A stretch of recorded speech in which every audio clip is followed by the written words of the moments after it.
Hey guys! Through all the vlogs that we've done, he's one of the people who helped us pull off a lot of contents. Thank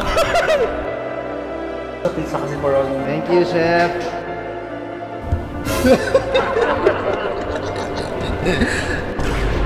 Gina G! Oh my god, I like that! What? How?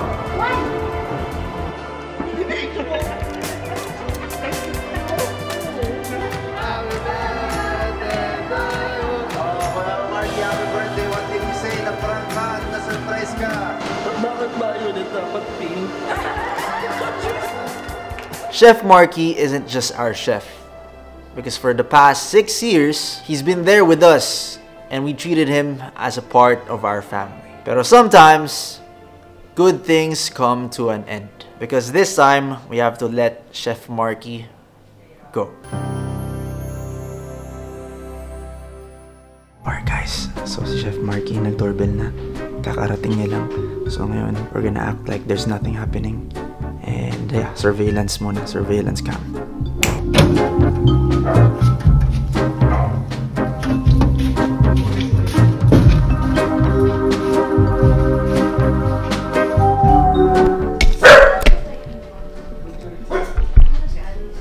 Bilis lang. Di ba pag mag-check-in, kailangan agad na?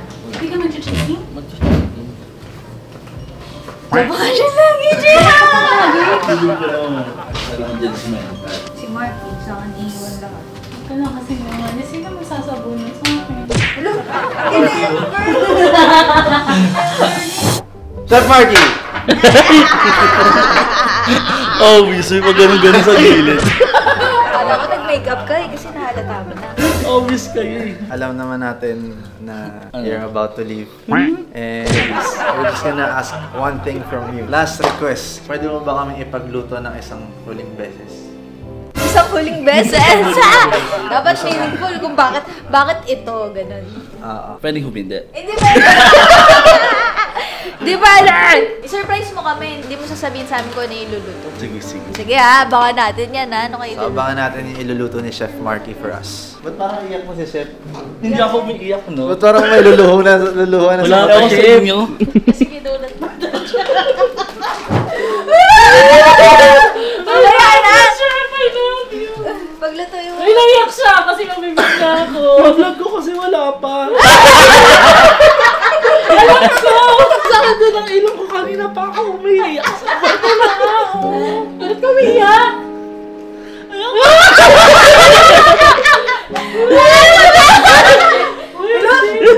Naiyak kasi siya. Sabi niya, huling araw ko na nga dito, pinagluto pa ako. Tatay ngayon, dapat lalabas sila, tapos magluluto pa.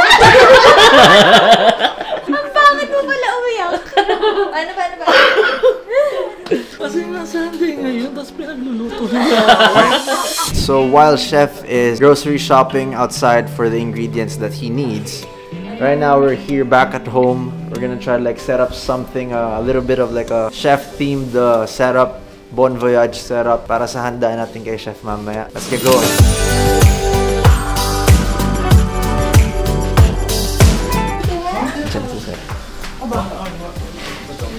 Ay, andyan na si Chef! Okay, Chef. So, tinakpan muna natin ito kasi bawal ka muna dyan. Okay? Casey?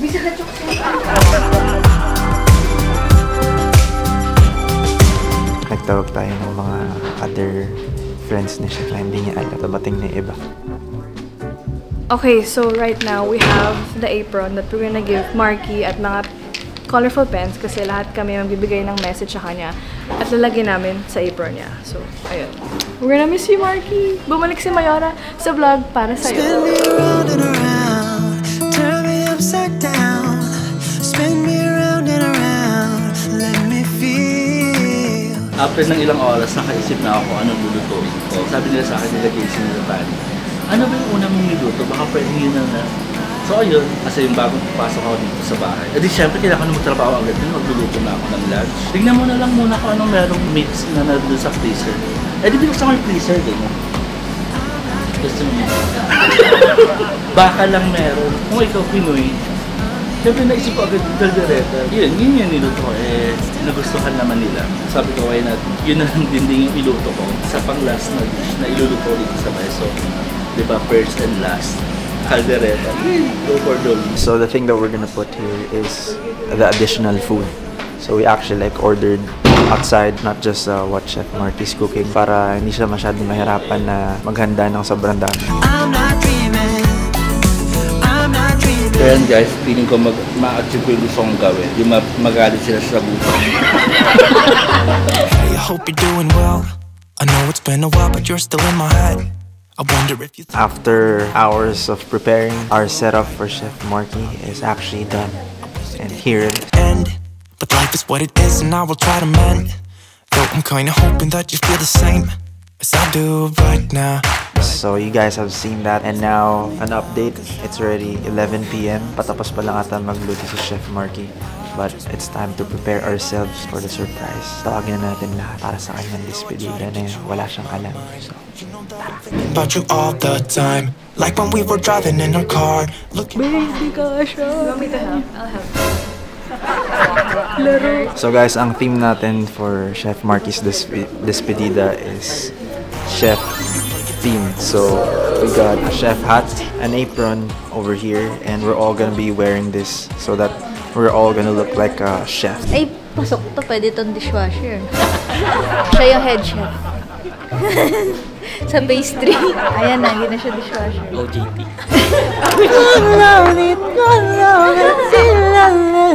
Hi! Yay!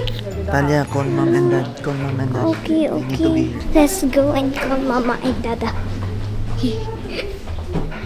This camera's heavy. Mom, Dad, let's go! Downstairs. though I try to get you off my mind, you know that I'm thinking about you all the time. Like when we were driving in our car, looking at the stars, made us. And now we're all wearing this, and it's almost time. So guys, tapos na nga ako. Caldereta yun. Ito yung first and last dish na iluluto ko sa kanila. Gumawa pa ako ng iba para sa kanila. Individual na alam kong favorite din nilang niluluto ko. And yung favorite nating refreshment dito sa bahay. Lahat na nagpupunta dito sa bahay, alam na. Ang gulaman. Wala, naiyak tuloy ako. Siyempre, malungkot dahil ayun nga, maghihiwalay-hiwalay na. Hiwalay na. Pero syempre, goodbye lang. Pero pwede naman mag-comeback. Masaya pa rin ako na hanggang sa huli. Naipagluto ko pa rin sila. Sana maging okay. Kasi hindi nila nagustuhan yung last na luto ko. No? Iyak talaga ako. Bihis lang ako guys para maging Chef Marky tayo for the last time. Si Chef Marky, eto na yung last day nga dito sa bahay. Dahil dyan, sarado muna yung mata mo. Lakad-lakad. 3, 2, 1, bukas!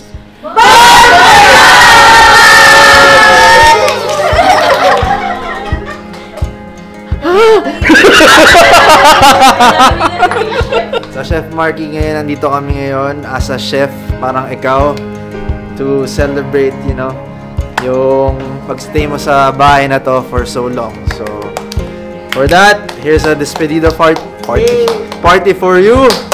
Let's go! Nag-ano lang kami ng simple na celebration. Kahit alam ko na. Okay, so si Chef Marky, nag-request kami sa kanya ng one last meal para sa pamilya and para sa lahat. So ngayon, ipapresent na ni Chef Marky yan. Yung first day ko, ito din yung unang kong niluto. Kasi that time, sabi ni Madam, tingnan mo na muna kung anong meron sa freezer. Ay, beef lang. So sabi ko, edi caldereta na lang. So, yung day naman na yun, nagustuhan nila. Ewan ko lang ngayon kung itong last na caldereta ko magugustuhan pa rin nila. So, ito yun. Akala ko beef steak. Ito yung first and last dish ko. Kailan yun? Anong year yun? Ano po?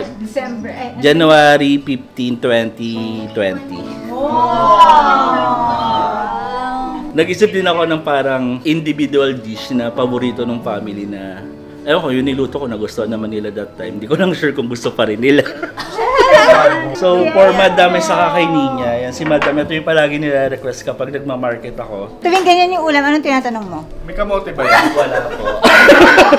So, si Ninya kapag nakakakita ng ganito, talagang pipilitin niyang magpatira pa para meron siyang baunin tomorrow kaya iuwi sa bahay nila. Coleslaw salad na may fruit cocktail na favorite naman ni Madam na diet siya. Kasi diet daw siya. Pero hindi niya alam na meron tong nasa cream, may condense. Siyempre beef steak. May dalawa akong version kasi nito. Beef steak Tagalog na maasim, walang asukal, maalat. Yun yung gusto ni Seiya.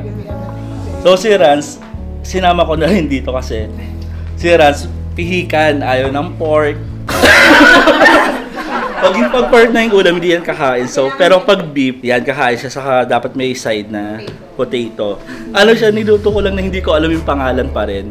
So, yung tinikman ni Sir, sabi niya, parang bistek lang naman eh. So, sabi ko, bistek na hindi bistek. Kay Niana sana, kaso wala siya. Pag kay Niana siguro, yung bistek rin o kaya yung bulalo steak. Kasi nung time, parang mga first year ko dito nun, yung nagluto ako ng ganun, naging favorite niya ng ilang buwan. So, kay Natalia naman. Don't cry!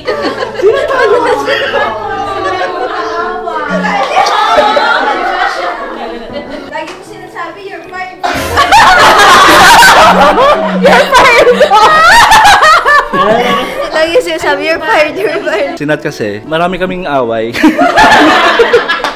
Pagkakain na siya. So, sa totoo lang, may time na mahirap pakainin si Nat. Pero kapag nagustuhan niya naman yung niluto mo, magiging favorite niya rin ng matagal. Yung niluto ko to, kasama yung mga pinsan niya si Nanara. After niya matikman, paulit-ulit niya nang nire-request. Aside from butter beef, saka ano pa ba yun? Ba't ka umiiyak? Hotdog, bacon. So, yung beef na niluto sa gravy na may side na corn. So, yan yung favorite ni Nat. Sarap. Ito yung favorite ni Ma'am. Saka, inisip ko na, ano bang paborito ni Melissa? Sasama ko na nga siya. Si Melissa kasi hindi naman maarte, lahat kinakain. So, sabi ko, ito na lang favorite niyang inumin yung... Si JC. Si JC, yung mga matitira, pag pinagsama-sama, yun yung favorite niya. Sama mo naman hanggang huli kay JC. Ay, pero hindi niya nakakalimutan tawagan si JC in fairness. Hug!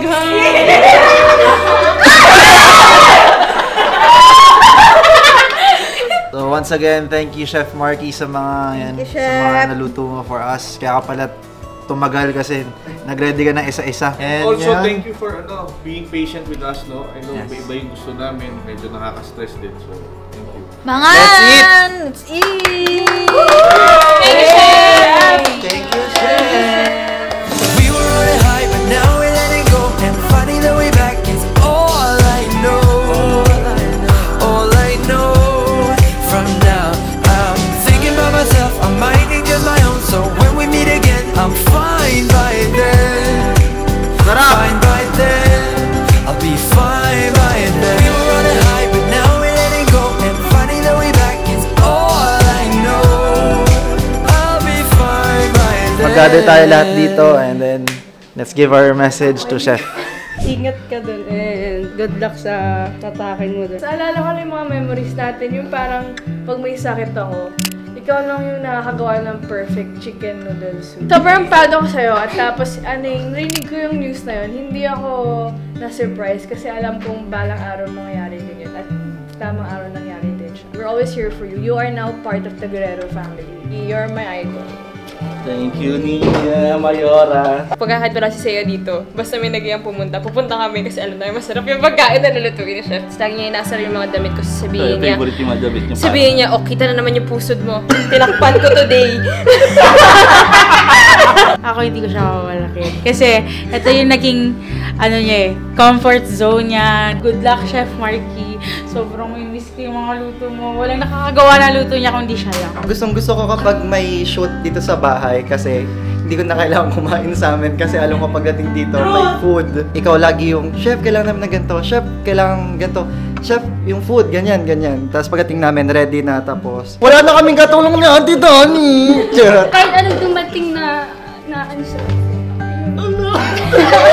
Iiyak pa, iiyak ako sa'yo. Tapos, ayan, lagi mo sinasabi sa akin, di ba? Gift ng Rebel Jacket, ayan. Bibigyan na kita ng gift. One of your dream, unti-unti mo na kukuha. Huwag mo rin pabayaan yung sarili mo. Huwag mo lahat ibigay sa family mo. Magtira ka rin. buhay para ma-achieve mo yung pangarap mo sa buhay. Ingat ka sa biyahe mo and thank you lagi sa pagpapaalala sa akin kumain at pagkatok sa tiny house na napakalakas. Yun, thank you sa masasarap na ulam, mga pagkain lagi and ingat ka. Sabi nila, parang each of us ay kabuuan ng mga experiences tsaka ng mga tao. Si Marky is a bits and pieces of each of the people na na-meet niya, minahal niya. Kala mo naman, layo, hindi na magkikita sa Facebook. Pero ako, I would fondly remember or be proudly say na yung bits and pieces ni Marky na may iwan sa akin ay yung recipe ng truffle pasta. Na-share ko siya sa family ko. Kumbaga parang yung ripple effect ng kabutihan or yung talents natin, napapasa natin siya sa in a good way. Salamat sa lahat ng pagkain masasarap. We love you!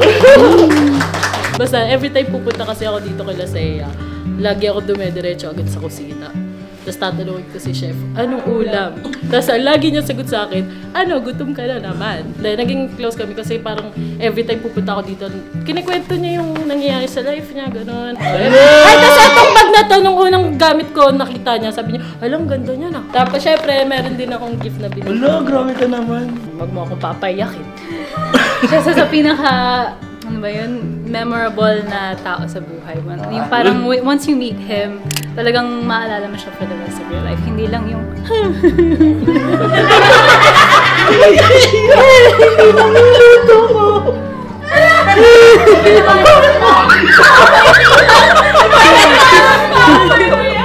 hindi lang yung luto niya, pero yung personality niya. Him as a person, talagang ma-remember mo for the rest of your life. Thank you for all the laughs. Thank you for making my stomach happy. And sana madami ka pang mapapasaya sa buhay. Happy birthday tuloy. Thank you, man. I love you. Hindi ko na pinigilan, syempre. We don't want to deprive him from his, diba, yung growth niya. So, supportahan. Pero yan, huwag ka susunod wala namang luluto ng almusal ko. Oh. So, grabe ka naman. Dito pa ako. But yeah, pagbutihan mo at thank you pa. Malay mo, makahanap ka na rin ng iyong mamahalin din doon sa pupuntahan mo, di ba?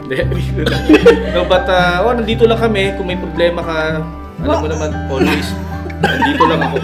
Alam mo, marami kang ako hindi mo lang alam na nandun ako sa likod mo all the time. So, yung pagbutihin mo, ha? Yung painting mo, notebooks para sa'yo, para maalala mo ako. Thank you for everything. Thank you for everything. Ingat ka. Basta pag may problema ka, tawag ka lang. Tawag ka lang sa amin. Basta, thank you sa pagluto ng lahat ng gusto namin. Ginawa mo lahat. Thank you, na-appreciate ko yun. And sana maging okay ka doon kung saan ka magpupunta. Open mo na. Ay, may pens kasi yan sa kanya, ma'am. Ayun pala yung partner. Tapos may highlighter. Balik eskwela. Thank you, Nat. And then my message is first, when I first saw him, and then a few days ago, our relationship was Masha and the Bear. Masha and the Bear! And then, I'll tell you daw. Sorry daw kasi minsan pasaway siya, nag-aaway daw kayo. Huh? Thank you for cooking daw yung mga gusto niya kasi talagang everyday pinagluluto mo siya kasi ayaw niya yung pagkain namin. Ano ba?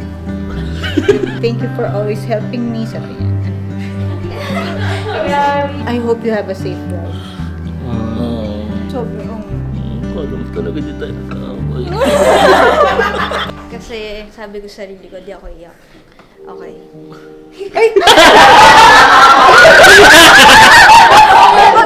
Hindi lang siya basta chef sa akin. Friend ko na din siya, tsaka sister. Hindi, lagi kami magkaaway ni chef, pero nagbabati naman kami, di ba? People come and go, pero di ba kailangan natin mag-let go. Pero ito isa to sa pinakamahirap na let go sa akin. Kasi alam mo yun, everyday kami magkasama, everyday ko siya nakikita, tapos everyday kami nagbabangayan. Ayaw niya nga nagpapayakap sa akin eh. Kaya sa kanya, di ba? Good luck sa new journey mo. Sana mahanap mo na yung love na talagang deserve mo. Ingat! Love you! Yes! Marky. Parang magkakaroon siya! Mag-ingat ka palagi. Thank you so much for everything. I remember when you would look at me all the time. You were like starstruck at first. Hanggang sa inaano mo na ako. Gina-joke-joke mo na ako. Sinusungitan mo na ako. I'm so happy that you are trying new things and exploring. And just know that we're always here for you. Mahal kita. Thank you sa lahat ng naluto mo sa amin every single day. Alam ko na mahirap yung ginagawa mo. Thank you sa pagluto ng mga pagkain para sa family ko, hindi lang sa akin, sa lahat. Ayun, ingat ka sa pag-explore mo, sa pag-discover mo ng future mo, and I wish you all the best. Tapos, ito, meron lang kami onting pabaon sa'yo galing sa amin. Wala, hindi ko nakasahan. Galing yan, alam ko. And meron kami apron na ginawa dito na with our message. Ayan. Basta gusto ko lang mag-thank you lahat-lahat sa na naging part kayo ng buhay ko. Wala ko masabi. Basta ang dami kong nagawa na hindi ko inaasang magagawa ko pa. Every time kasi na may problema ako, hindi ako nahihirapan kasi palagi kayo nakasalo. Si madam yung mga advice niya na wag mong ibigay lahat, na magtira ka ng para sa sarili mo. Kaya yun ma'am, sinunod ko.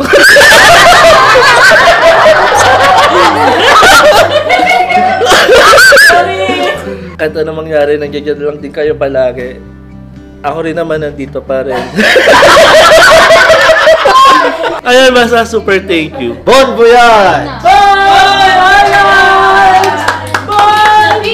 Ay! Hindi sa'yo to. Message ka rin ba?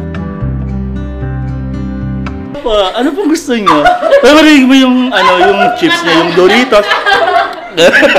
Good luck sa next stage. Next stage? Keratin! Lumaki ka, no? Grabe yan! Ganyan siya! Pero okay lang kasi masarap siya magluto. So yung kalahati na ito dahil kay Chef Marky. Kahit parang mahirap umalis. Pwede naman wag ka.